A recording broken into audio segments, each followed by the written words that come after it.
kita sering melihat ada teman-teman dari Protestan yang senang mengajak debat tentang iman Katolik.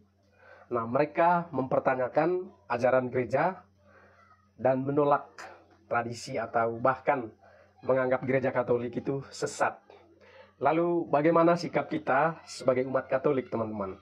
Apakah kita harus meneladani perdebatan itu atau justru kita menghindarinya?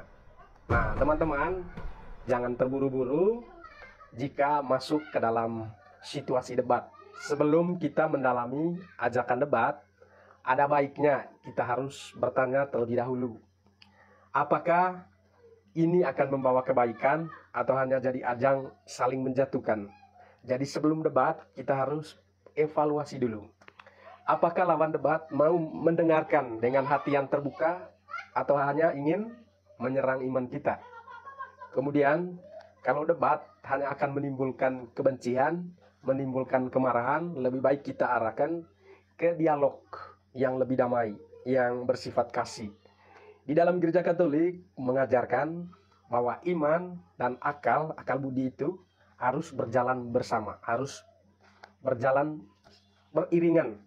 Jadi kalau mau menjawab tantangan teman-teman Protestan, maka kita sebagai orang Katolik harus memahami ajaran gereja dengan baik.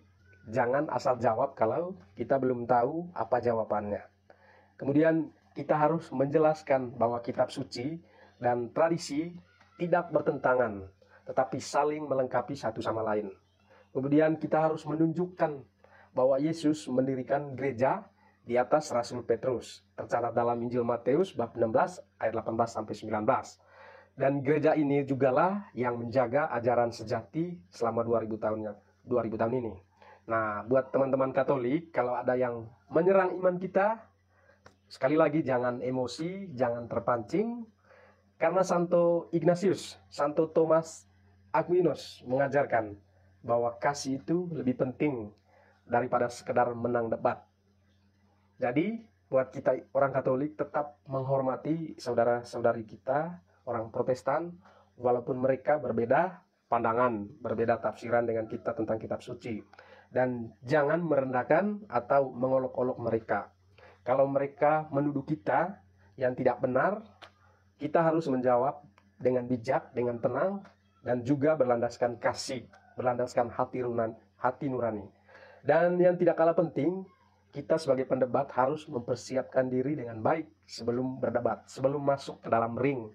Jangan sampai kita sendiri jadi malu sendiri karena kurang memahami iman kita sendiri. Maka kita harus persiapkan sebaik-baiknya dengan rajin membaca kitab suci dan rajin membaca katekismus dan juga dasar-dasar ajaran-ajaran gereja Katolik supaya kita lebih kuat. Kemudian belajar dari para tokoh-tokoh Katolik seperti Scott Hahn yang jadi apologet.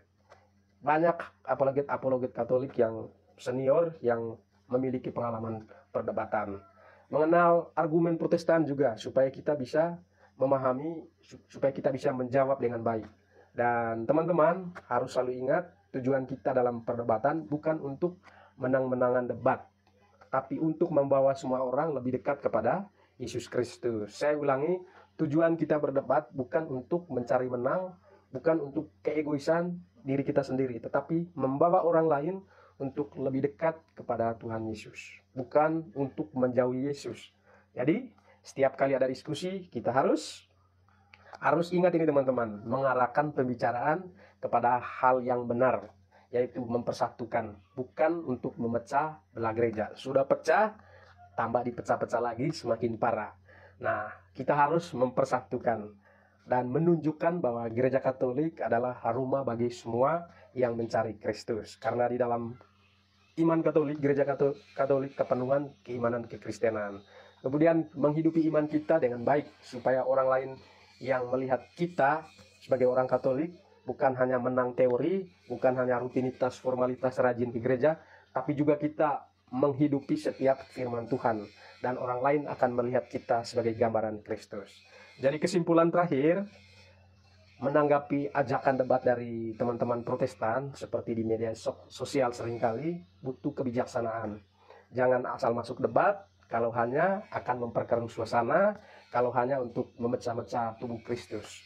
Dan gunakan akal dan juga kitab suci untuk menjelaskan ajaran Katolik dengan baik agar orang lain paham. Dan tetap tenang, penuh kasih, penuh rendah hati dalam menjawab persoalan yang mereka ajukan. Dan persiapkan diri dengan baik agar bisa menjawab dengan benar. Harus tetap fokus dan membawa orang semakin dekat kepada Kristus. Dan jangan lupa berdoa, mohon bimbingan, mohon kekuatan, mohon pertolongan Roh Kudus.